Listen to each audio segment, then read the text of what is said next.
as I said, this is episode 11 of Good Talk, New Lines Magazine's Instagram Live series of conversations. It is such a pleasure to welcome my today's guest, Nektaria Anastasiadou, the 2019 winner of the Zografeios Agon, a Greek language literary award that's founded in 19th century Constantinople. Her debut novel, A Recipe for Daphne, which will serve as the basis of today's conversation about many themes, was shortlisted for 2022 Runciman Award and longlisted for the 2022 Dublin Literary Award. It was also finalist with an honorable mention in the 2022 Eric Hoffer Book Award and more 2021 Women's National Book Association Great Group Read. And she lives in Istanbul, where she's currently finishing a novel written in the Istanbul Greek dialect. So after these technical difficulties or just process as usual, I want to welcome you again, Nektaria. Thanks for joining Good Talk. How are you today? Thank you very much for your invitation. It's been a very good day. Thank you, and glad to be with you. No problem. I'm just going to say for our audience, I'm just going to turn the waves on and the request to go live. You can post questions if you have some, and I will do my best to pose them to Nektaria at the end. So, I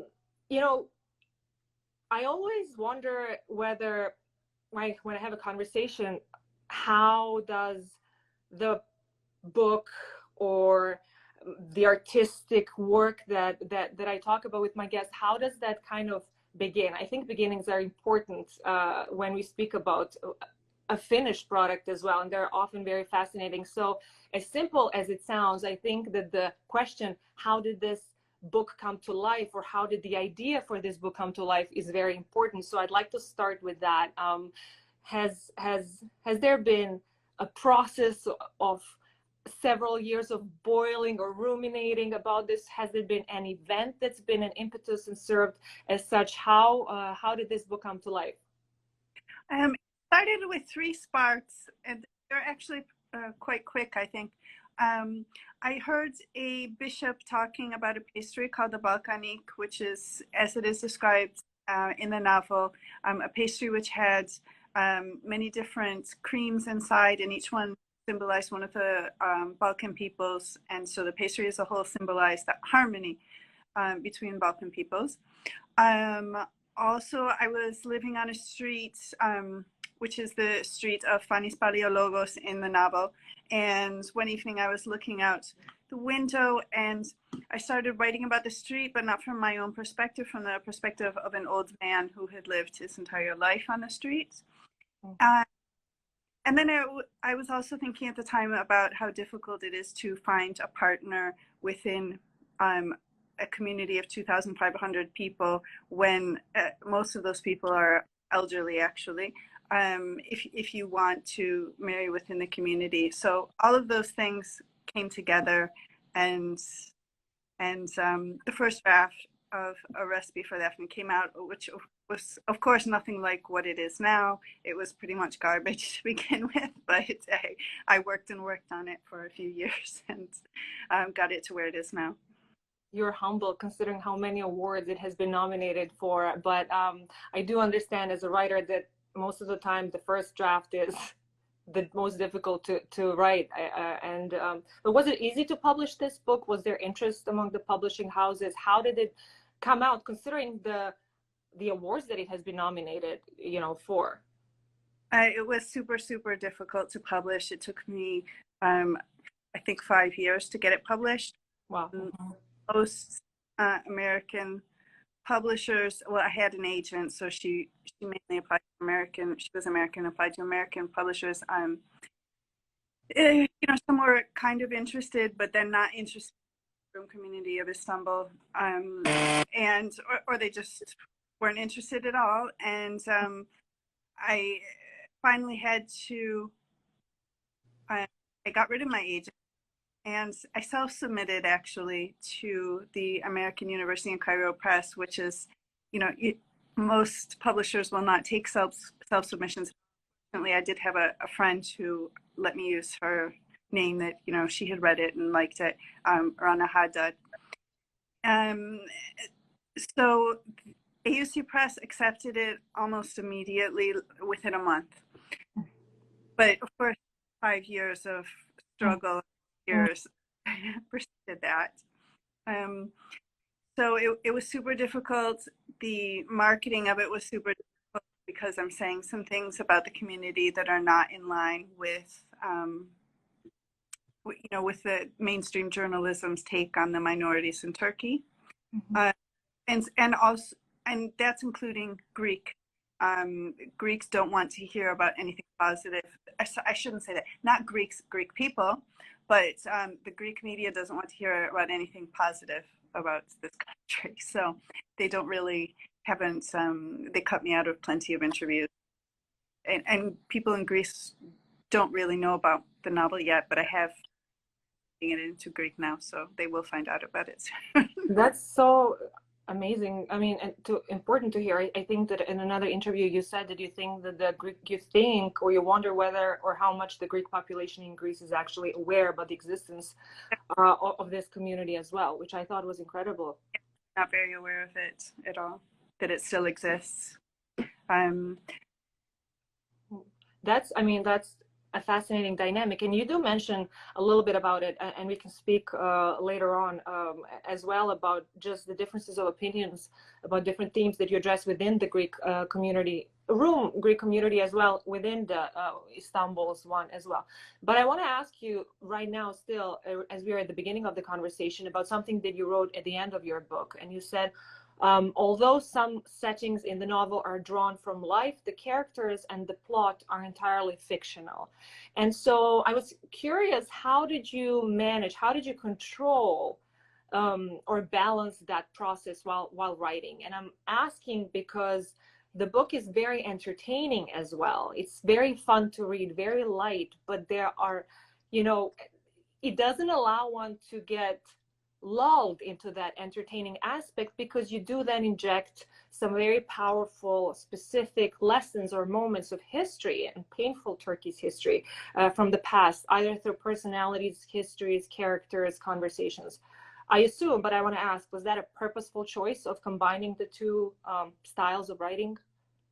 I don't know if that was so purposeful. I think the two are actually natural complements of each other in Turkey, within any group in Turkey, and probably also within Greece in general, within the Middle East and in the Balkans, that humor is the way you get through everything.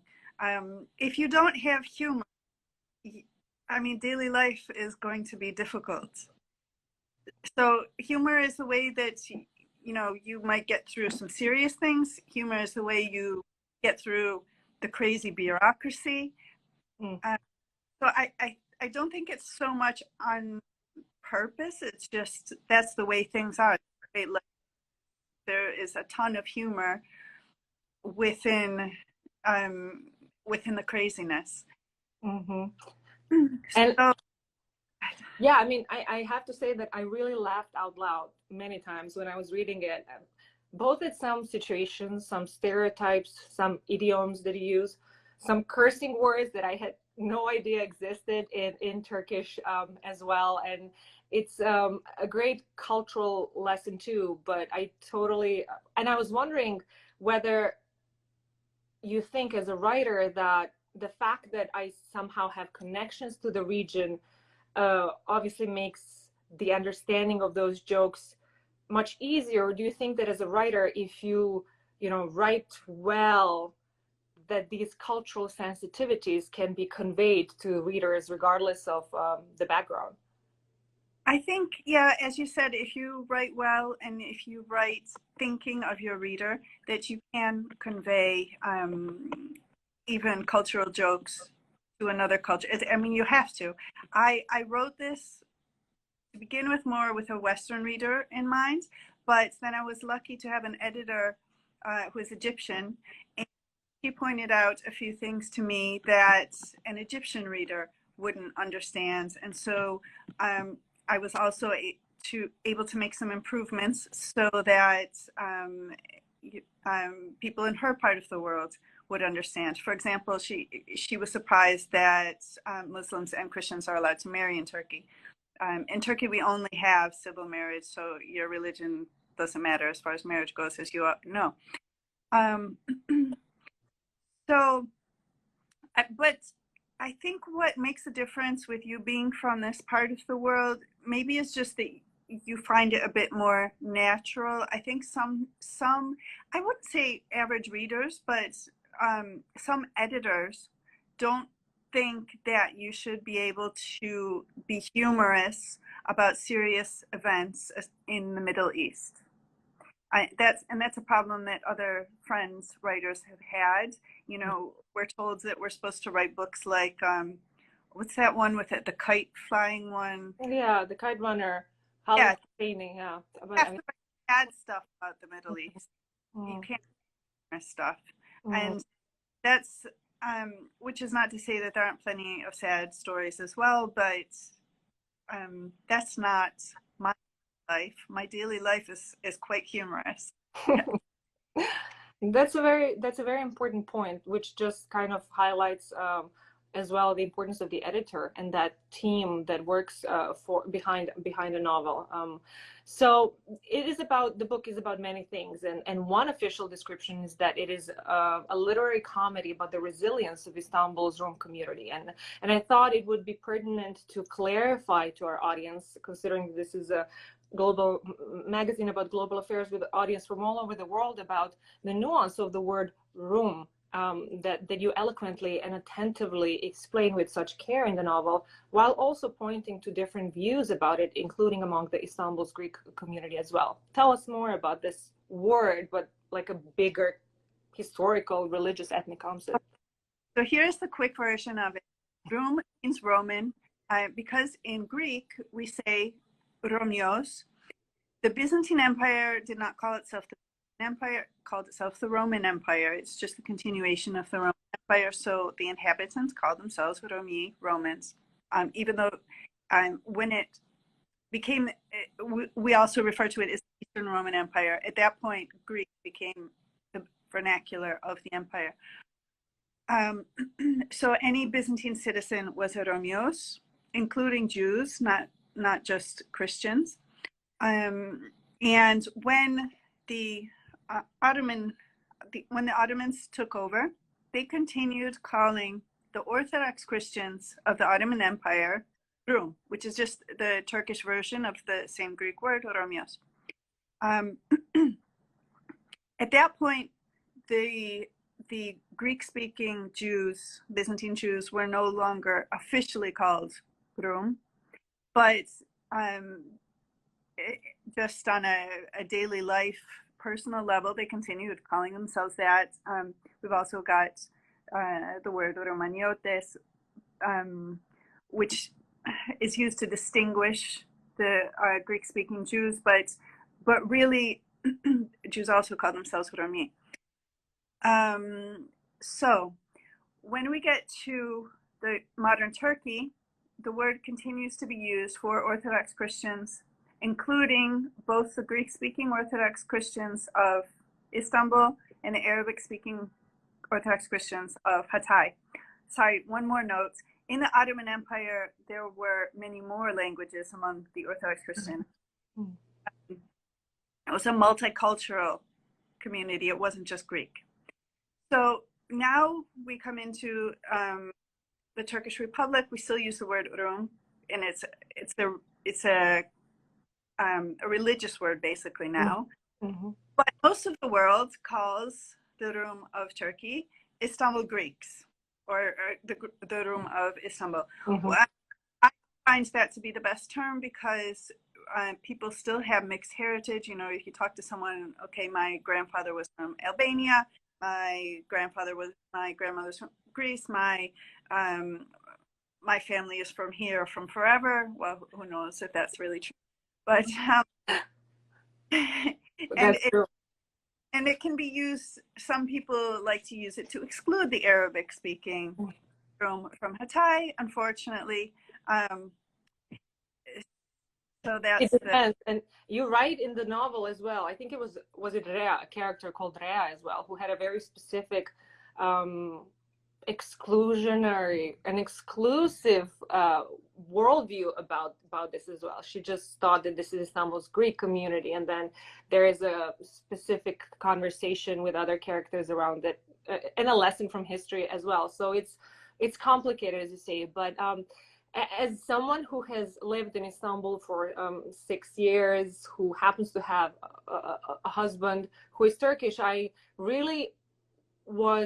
felt I was there while reading your novel. You did such a beautiful job of just, I mean, Istanbul is present everywhere on almost every page. And I was wondering, from your words, like, I wanted to hear from you, how have you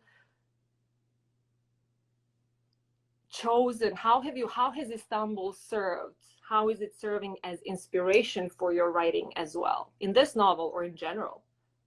well, I'll tell you, when I first went to my dentist, who is also Rum, he did this big thing, you know, why are you here? Since you have, you know, you have citizenship in 2 countries, why are you here? This is crazy. And I told him I was a writer, and he said, oh, okay, so I excuse you now, because it's just like the Turkish cartoonists who win all the international awards every year. I'm sure you have so much material that, you know, you don't even know what to do with it. And that's basic. So that's true. That's an interesting way of looking at things, but okay. So it's because I think the frustration of it is just that it's a huge city, and without a lot of green space, as you know. I don't have any frustration beyond that. I just have the huge city frustrations. But it's also a place where, yeah, it's just material is served to you on a plate every single day. And that doesn't mean that shaping it into a novel or a short story or whatever isn't difficult. It is, but you're never going to sit down and say, what should I write? I don't know what to write about. If you live. And even the character, without giving too many spoilers, Daphne, at one point when she's contemplating about whether to move from Miami, says, well, with all due respect to Miami, she says, Miami is predictable and boring. Istanbul, you never know what will happen. And I thought that was such a interesting and fun way of describing the good parts of living in Istanbul. As you say, there are, of course, big city frustrations there as well. So I remember in our early communication, which was months ago, I think, as I started following you and discovered and really enjoyed what you put out to the world in terms of the social media and the hub and the connection that you've kind of created, a little community, around your account, which we'll talk about a bit later. I remember that I sent you one of the essays that I wrote about a song, Uskudar'a gider iken, on the way to Uskudar, a love song that still divides the Balkans, as our editors masterfully titled it. But it was about how, whatever its origin was, the communities across the Balkans kind of tried to make it own. They fought over whose song is it, as the title of the renowned documentary by the song. But still, despite those quarrels, sometimes very passionate ones, of course, the song has kept on connecting the people across the region and beyond, because there are so many versions of it in so many languages that are not, just related to the Balkans or the Mediterranean, because of that universal language of music that connects it. So I remember then you wrote back to me, kindly thinking about sharing that essay, and you said that it has a lot in common with your novel, A Recipe for Daphne. You didn't want to give me many spoilers. I have read the novel now. I know what you mean, but I was wondering how, if you could tell our audience, how do you think, what were those connections in terms of these themes of both almost always fighting about something that is just so similar in terms, but then nuances arise, whether it's food or music. We'll talk about that. But how does that look from your perspective as a writer who's addressed this somehow? Well, yeah. So you see a lot of people saying this is ours, and one country from the Balkans saying this is ours, or in the Middle East, and another one saying no, it's ours, like baklava and or songs like you wrote about in your article. And I don't think that is even an issue, because I don't believe in us and you in terms of Balkans, or I should say former Ottoman lands. It's all just one big we. Um, so, so I think that's part of what I do.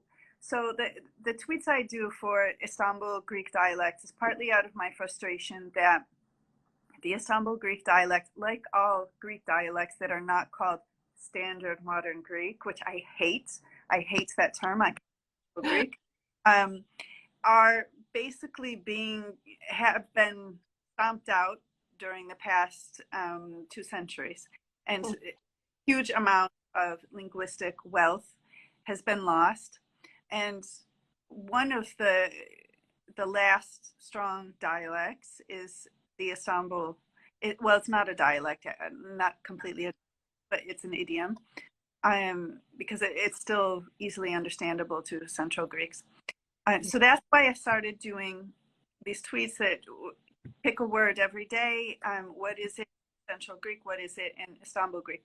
But at the same time, many of these words are common in many Ottoman lands, including the Balkan countries, Turkey, and many of them have roots in Arabic. And so there's been a lot of people from all former Ottoman countries who really like these tweets, because it relates to their languages and culture as well, which is a big our culture, in my opinion, not a yours or mine.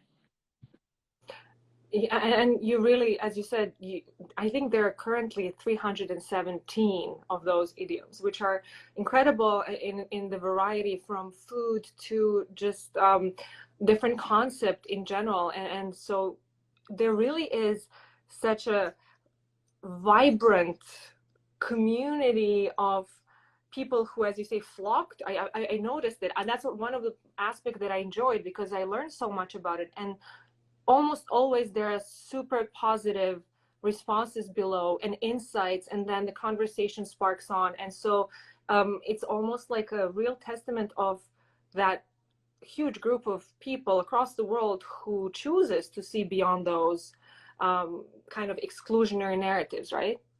Yeah, exactly. Yeah, and just to mention, in New Lines magazines, we have also tried there. I mean, we've done pretty good job, but you should check it out. I'm talking to the audience about really reading about different aspects of food related essays. My colleague Anthony has wrote about rebranding food for political consumption. There's an essay about gastro-nationalism as well, addressing these themes that you, Nektaria, have mentioned in various ways.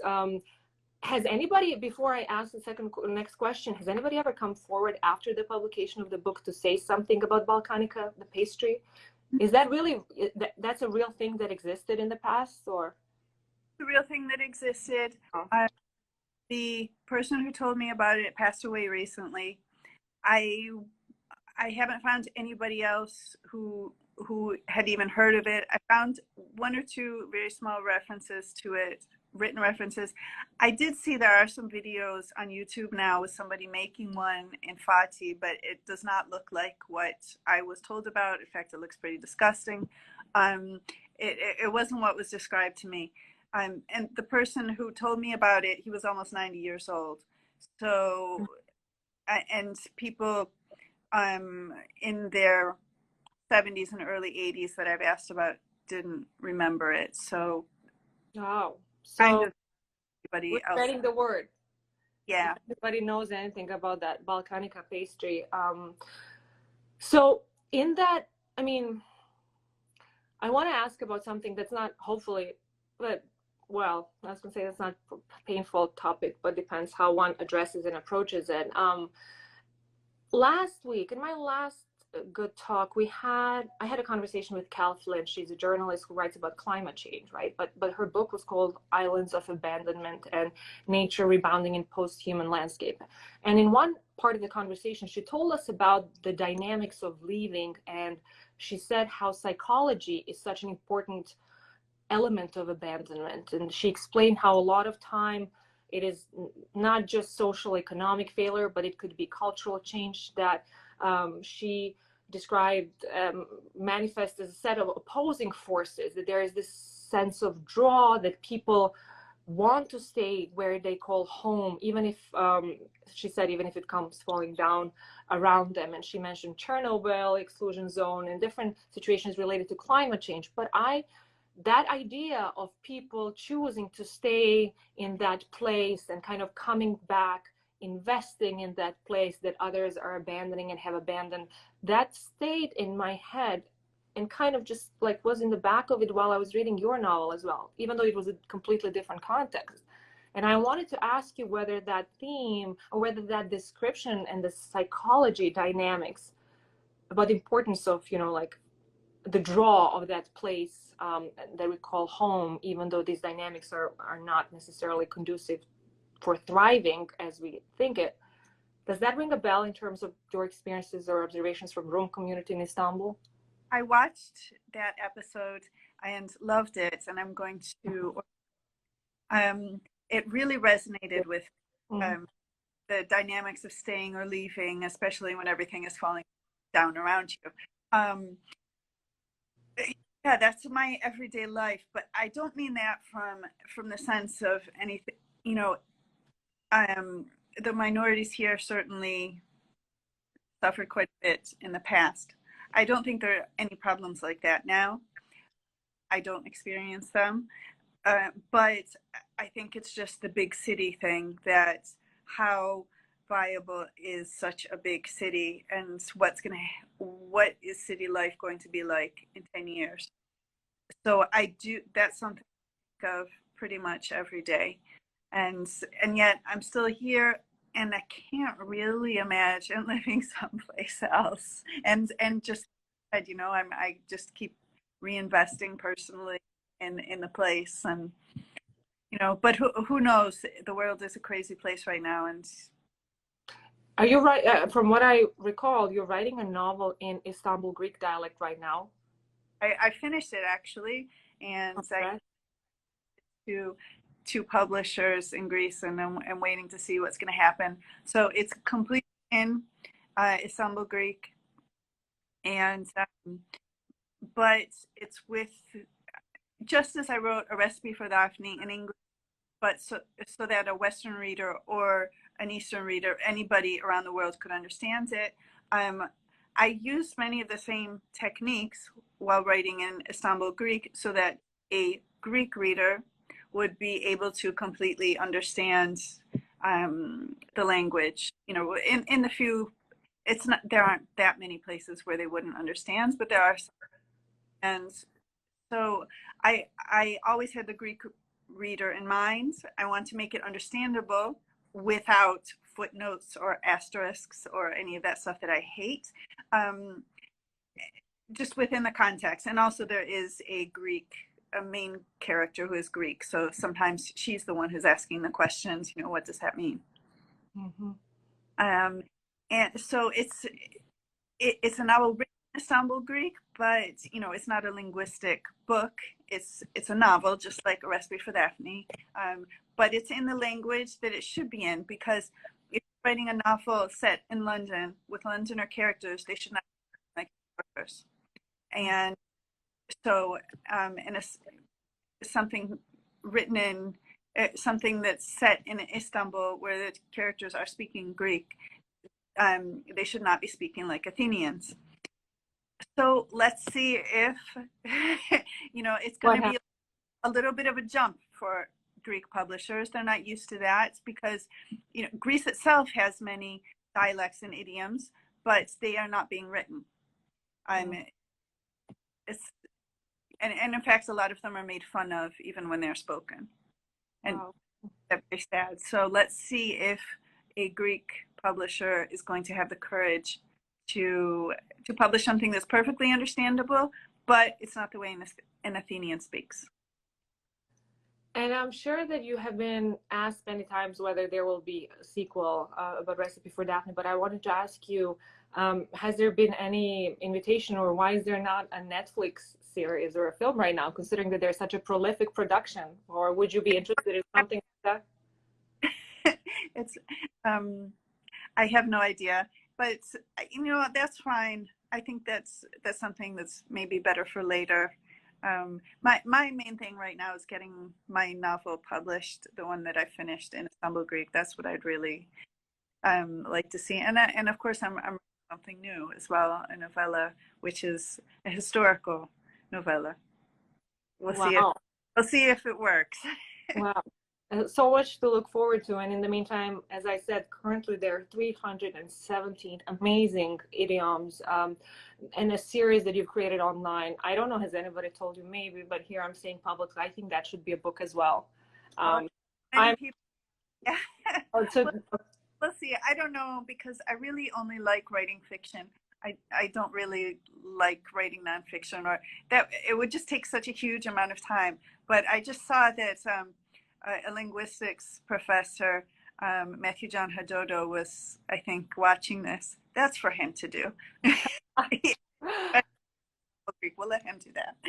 Well, in any case, thank you for creating this hub. It's really nice and pleasant to see this civil kind of exchange that's talking about really dynamic in a positive way, constructive in terms of both new information being added. It's fun.